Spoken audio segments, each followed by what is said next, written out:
What's the word? Morning, Steph. Where I'm Over here looking. to your left. Oh. To your left, to your left, to your left. There he is. Hey, what's up, big guy? How you doing? Good, good. Just a thought on when you got here. What did you know about Drake, and how has your relationship grown to where you're at here at the Super Bowl? Well, I didn't really know too much about him other than, we played him earlier in the year when I was in Houston. It was crazy. He had got like a mini standing ovation when he went out. It was one of his first games going in, and it showed a lot of promise. He had made some throws. He was running around. I clearly remember a ball he threw Kayshawn Boutte in the back corner to the right, touchdown. I was like, he can spin it a little bit. It was early impressions. He didn't play the whole game, but I think he finished it off. And, I didn't really think too much about it then because I was in Houston and, just rocking and rolling. And up to now, it's been a long journey. It's definitely been a long journey. His maturation process is second to none.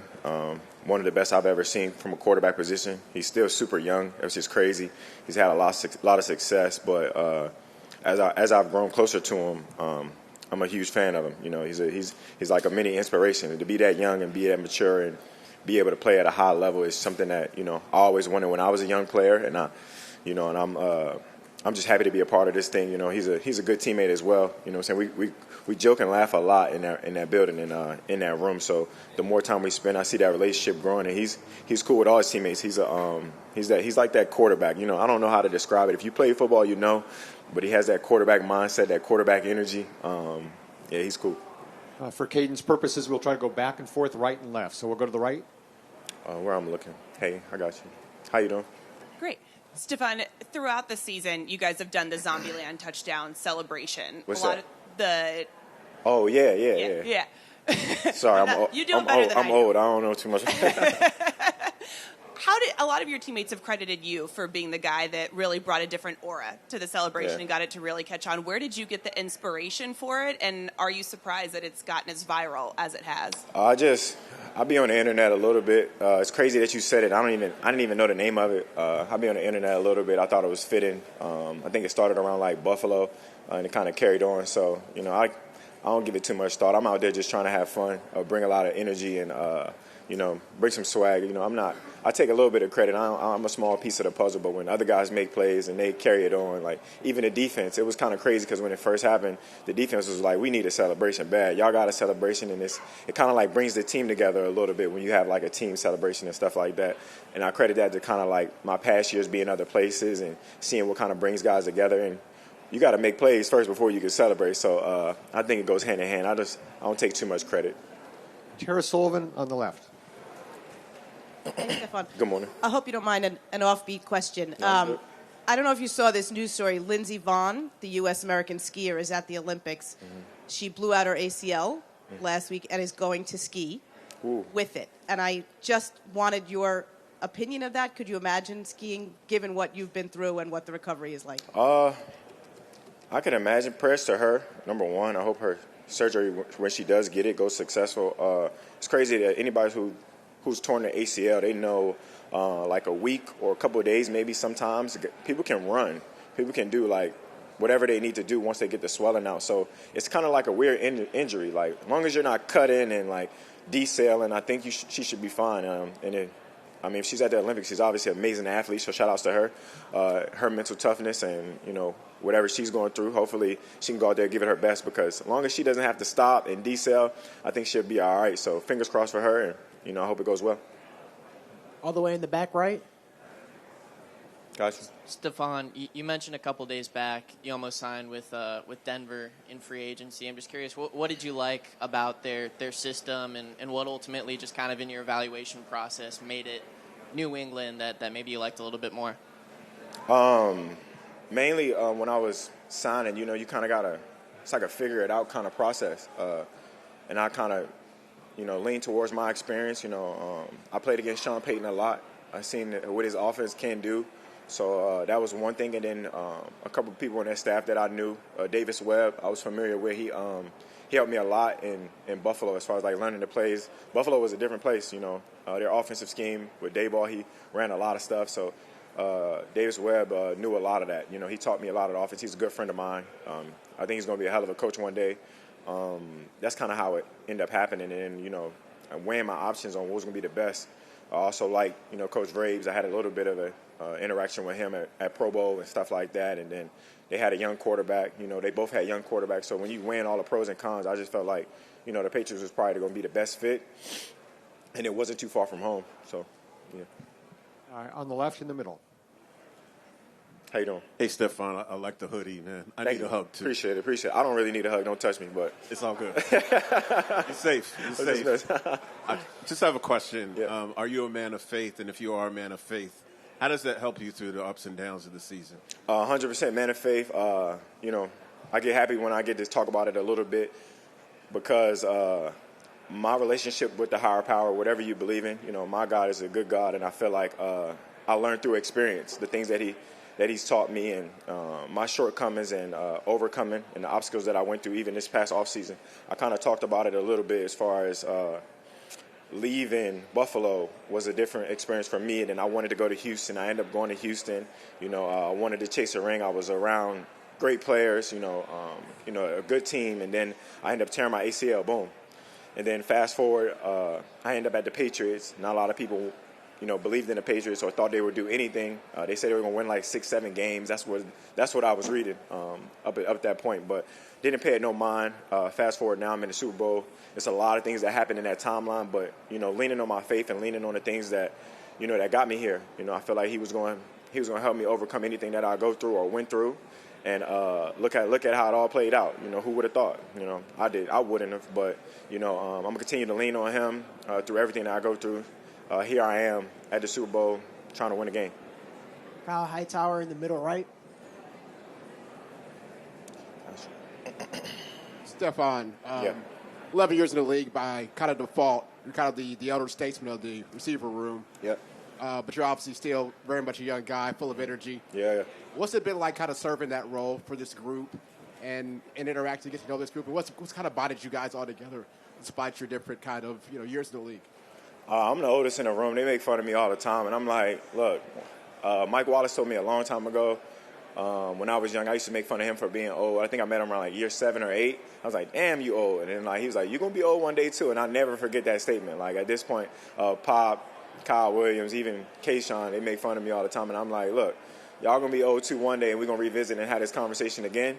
But I just look forward to coming in to work every day, bringing in that positive energy, bringing that good mindset, that work mindset, and being around guys like Mac Hollins and stuff like that. They make it real easy. Everybody wants to work. Everybody wants to play at a high level. So for me, I just bring a little bit of a different, one small puzzle piece to the leadership. Mac Hollins does his thing. I do my thing. And those young players are shining. Their young players are future stars in my eyes. I feel like they're going to play well and do a lot of great things in this league. So just got to continue to lead from the front and the back. Front row on your left. Hey, So, how you doing? considering this is your first Super Bowl, how are you preparing mentally? The same way I prepare each and every week. I had a conversation with somebody who was like, are you excited? I said, I'm not excited at all. I feel like excitement is a little bit of a different emotion. Excitement is what I get when I maybe buy a car or buy something new or buy a watch or something. Right now I just want to work. I look forward to this week. We got 3 to 4 days, 3 days of practice but 4 days for preparation. I just feel like take it one day at a time. I'm not going to make it more than what it is or less than what it is, but I got to have the same mindset I've been having. I don't want to switch up the macaroni and cheese, get to doing stuff that I don't typically do. So I can't wait to go back to practice today and get after it. So I ain't doing nothing different. Front row on the right. Steph, you mentioned Mac Hollins doing his thing. How would you describe his thing? Have you tried any Mac hacks? And you've had a 1,000 teammates. How unique is he exactly? He's probably the number one on the unique list, but he's actually taught me a lot, like alternative medicines, things that he does, things that he eats, how he moves on a daily. He's definitely one of my different teammates, a guy that do things differently. Like I don't look at everybody the same. No one person is the same. Their personalities are different. I accept them all, especially considering he's my teammate. I love him. He's like a brother to me. He works extremely hard. He keeps the team first, and he does a lot of the dirty work people don't see, as far as like with the blocking and stuff like that. And he can make plays at a high level. So I got a lot of respect for Mac. He's taught me a lot up to this point. I have not used any Mac hacks. Certain things with the cars and stuff like that, I leave that to somebody else. But I pride myself in being a good teammate and being a good friend, and he does a great job. And I'm a huge Mac fan. Shout out to Mac Hollins. Second row on the left. Hi. Hey, how you doing? I'm fine, and you? Good. Oh, we're from Mexico City. We're a combo question, Pablo and Andrea. The first one is Cardi is very involved in music stuff, so I may think you too. So what do you think about the halftime show for Bad Bunny and? And I want to ask you about what kind of player are you in the locker room? How do you share this wisdom of a lot of years during the NFL? And how do you connect with the younger players? Number one question, how do I feel about the halftime show? I'm super excited. Benito, I think, super excited. I think it's going to be an experience that we all should share. Coming together at halftime, I wish I could be out there having a good time, but I got some other things I'm going to have to focus on and stay ready for. But I'll probably catch it after the game. And then the next question, I think it was, how do I do what again? Share your wisdom. Oh, yeah. Players. I mean, I only give knowledge to those who want to learn. I feel like the guys in my room and anybody I have a conversation with, when you start getting to know people on a personal level, and it's more about life experience and not just football. Like, you can learn a lot about a man, about the things that he's been through and the things that he's willing to share. So I meet everybody where they are and try to give them little bits and pieces of not only just football but my life, and let them know that I'm there for them as well, if anybody's going through anything. So for me, I just I do what I can. I don't really make it more than what it is. At this age, a lot of people like to do things how they want to do them, and I don't force anything on anybody. I just meet people where they are. Megan Orley in the front. Hey. Yesterday, Pop told us that he probably gets about 75% of Mike Vrabel's humor. 25 gets a little lost in the gray area. Are you in the same corner there? Do you feel like Mike is a funny guy and you relate to that, or is it a little dry? I get 100% of the humor. He has some. I mean, you guys talk to him on a consistent basis. He's a good coach, man. Like he has that perfect balance between workmanship and we can mess around a little bit, but more so once you get the work done, once you've done everything you're supposed to, like he's a regular guy. He's like I don't want to call him one of the boys, but what I'm saying, he's just he has that perfect dynamic or that balance between coach and used to be player and friend mindset or father mindset, because he meets you where you're at, same way I like to approach things. And he has a lot of jokes. He called people like little buddy, and he walks around, we all got handshakes. He's like, that's when I say he's like damn near like he's like part of the team. He's the coach, but kind of feel like he still got that player in him too as well. So I think it makes for a great relationship. Two final questions. We'll start with Sophie Willer on the far left.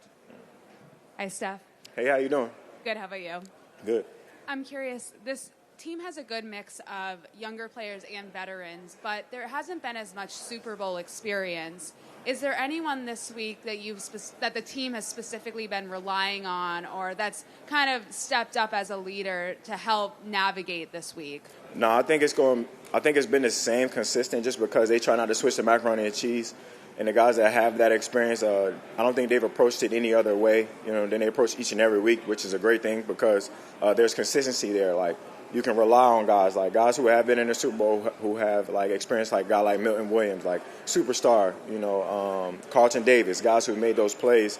I feel like they've approached this week the same way they approach any week. It's a lot of extra stuff, a lot of fluff, a lot of this type of stuff, media and stuff. But the football stuff, it's been consistent and something that we all want to be a part of, and I look forward to this game. Last question, middle on the right. Donald Ware with Boxer Road, representing Silver Spring, Maryland. Nice to meet you, boss. Yes, sir. For you, 11 years in the league. Yeah. Your first Super Bowl. It is one of the best receivers in the league over that period of time. What does that mean to you?